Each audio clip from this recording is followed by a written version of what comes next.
What is goody, everybody? So, Sunday night, it was unfortunately our first official loss against a really talented Phoenix Suns team. Throughout the whole entire game, it was just never our game, just to begin with. We were essentially just getting cooked in terms of the interior defense. Like our interior defense was getting exposed, and Devin Booker had a really crazy masterclass. He had 35 points and he went like 13 for 21 or something like that. He was just crazy to guard. Like like he just exploded. He cooked Reggie Jackson. He cooked um, probably Marcus Morris. He cooked. He just basically he was basically tough to guard. He was the MVP tonight, obviously, and he was just cooking us. And basically, he was also like getting to the basket, getting some plays, and just turn around fadeaways, bam, lick him. Chris Paul may have not been like a scorer tonight, but he was a pretty good defender, and he had some really good playmaking. He he found the guys, got him the basket, and just he just outwitted us.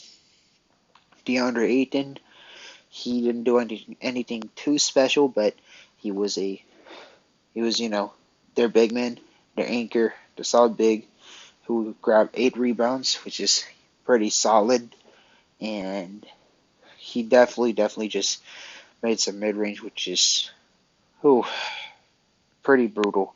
Like Cal Bridges, their glue guy, did pretty solid. He kind of made like he made here on there, and then we had friggin' Torrey Craig. Torrey Craig, we had him looking like Andre Drummond. That is just pretty. That is one of our like if anything, this showed our weakness. But at the end of the day, not too completely worried about the Clippers team. It's just one loss after all. After all, it's against a really talented Phoenix Suns squad. Like yes, they lost to the 36ers, but unfortunately, we just couldn't manage to win this game. Like yeah, we were playing back to back, but a lot of our guys they rested, especially Kawhi Leonard. Like it was kind of weird that they brought Kawhi Leonard off the bench too. Like he could have started and just maybe had some mid restrictions, but like I don't know. It's pretty interesting. It was like Norm Powell, Reggie Jackson, and then what's his face, Marcus Morris, and Zubac and PG. But going back to the Suns player, and then you got this Jock Londo. You had him looking like a you had him looking like a star. You had him looking like a Demontis Sabonis or just a pretty darn good big man. Like I don't know if he's any good or something like that. I guess supposedly he's our solid backup big, but we had him looking like a really good player, which is that definitely shows the red flag. And then, but yeah, we were just cooked all aspects, like rebounding, shooting, defense, and we even got out coached in my opinion. But let's just go to the Clippers player. Let's go to the Clippers side of the aisle, basically. So Reggie Jackson, Reggie Jackson, he went 0 for 5, which is pretty hard to watch. But at the same time, I'm not gonna slander Jackson, because I'm not gonna just automatically discredit him what he did for last season when he went crazy against a lot of these games. Like, yeah, he did pretty poorly. Yes, probably Wall should start just for the ball movement to move properly, and to feed our players more properly. And yes, definitely, our young guys should have definitely played some of the minutes, especially guys like Brandon Boston Jr., especially when our team just went on a cold streak. But Reggie Jackson, like, he just couldn't buy a bucket, but he definitely made a good effort of trying to play make and try to get the ball moving going, but then he turned the ball over a decent amount of times. I didn't check the turnover stats, but we definitely turned the ball over so much. And also, we also did turn the ball over by committing so many offensive fouls, especially with Noah Paul. He did that one push off against, I forgot his name, but Torrey Craig, and then he got called a foul for that. So that's definitely took a lot of our possessions away. And then Norman Powell, he did better than the last game, but he still was kind of shaky. Like, he was not the 15 points Norman Powell. He scored 8 points, which is, that's like his efficiency was decent, but it was still not as good as like last year Norman Powell. But he did better. He did better. And then Paul George, obviously, it was not the Paul George who exploded for 40 points, but he was far from bad. He definitely had some moments when he picked up the momentum, made some timely shots, but unfortunately, it just did not manage to go through. He was like 4 for 11, which is like, eh, that was like kind of like a little bit below average, but not so bad. And then Zubac, Zubac, he was pretty underplayed. He only played 21 minutes. Like, in this game, we needed someone who defended the interior paint. And Tyronn Lue, he went small ball way too much. And Zubac, he did what he could. When he was on the floor, he actually boxed out Aiden real good, and he got some rebounds. And, Zubac's skills is getting shown more and more. And he definitely was like an impact in this game. He was more of the positive players, grab rebounds, get some dunks, just set up really good screens as usual, which is pretty nice to see from Big Zoo. Marcus Morris, like if there was a player to get an MVP for the Clippers, is Marcus Morris. That man went 10 for 14. He was just making shots all top of the house, the mid range, and he just slashed through a basket real quick, just bam, a nice dunk and all that. So he was definitely the best player of the game for sure. And then I think I covered the whole entire starting lineup, but let's get to the bench. Kawhi Leonard, he didn't make as much shots in terms of field goal. He missed a lot of. He went 2 for 6, which is like he didn't take many shots. He came off the bench. He was still just trying to get into the rhythm, and he definitely put in some effort, but he did commit some offensive fouls, but definitely put in effort in going to the line, which is a pretty smart move. Like, if you can't, in the NBA, if you can't make shots, just slash to the basket, just get a foul, and you go to the free throw line, which is a pretty good move to essentially do. If you and Paul George and Kawhi, they definitely made the most use of it. And then Robert Covington, he had a quiet night. Like, again, it was just we were getting punished in the small ball lineup. We were getting cooked by Jock Londo, and everybody had a quiet night. Even Luke Kennard, he had a quiet night, and but like he honestly didn't get enough feeds, like especially in terms of shooting threes. Like I didn't really see him shoot threes tonight. And then basically, like John Wall, he was the spark plug. He got us in the game. Like without him, we'd get blown out. Like he was actually moving the ball really good, and he just he was just making a lot of timely shots, just made some really good layups. Um, Basically, he even did decent from the 3 point line, which is like something that we like a lot of people kind of overlook Wall for.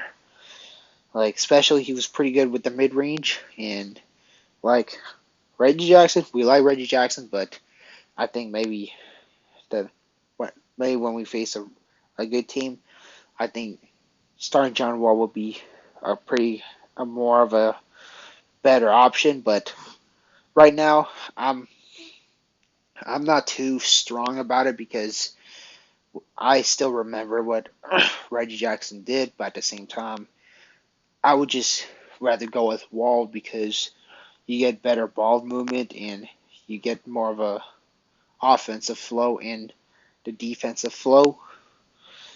And then Nick Batum, he was a solid player. He made some timely shots, played some defense, did everything a little bit of that, a little bit of that. But overall, it was just a brutal loss. Like throughout the whole entire game, 112-95. Like like like I said, this game definitely exposed our weakness and I've been saying this like I said, I've been I know I kind of hate repeating this, but if anything, this game showed just proved my point.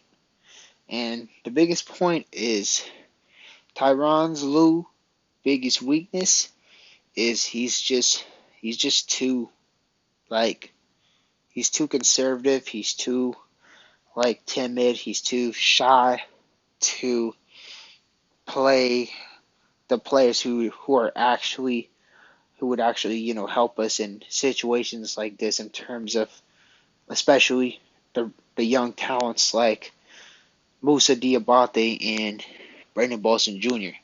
Like this is a perfect time to plug in Brandon Boston Jr. because Norm was not making shots, Reggie Jackson was not making shots, so why not just pull a Uno card, just roll a dice, and actually you know, just throw the Phoenix Suns off and just actually play a 6-7 shifty wing that could literally score in all three levels. I'm talking about the threes, the mid range, and the jelly. And even a bigger question is, why aren't you playing Moussa Diabate? Like, a lot of people, they're saying trade for a big or sign a big, which is that's more rational than trade for a big. But if you really just do that, then you just for the whole time, Moussa Diabate is just gonna eventually.